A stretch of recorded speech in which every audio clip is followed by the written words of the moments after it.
Is a pink Zuzu pet that somehow found its life under our couch.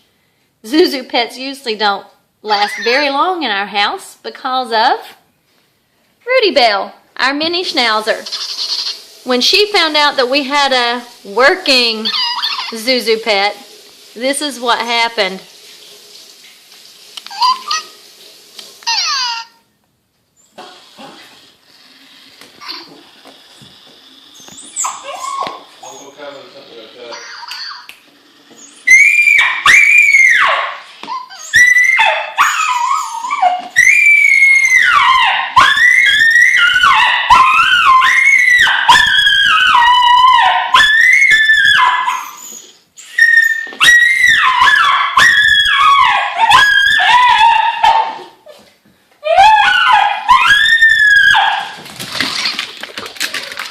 And she's happy.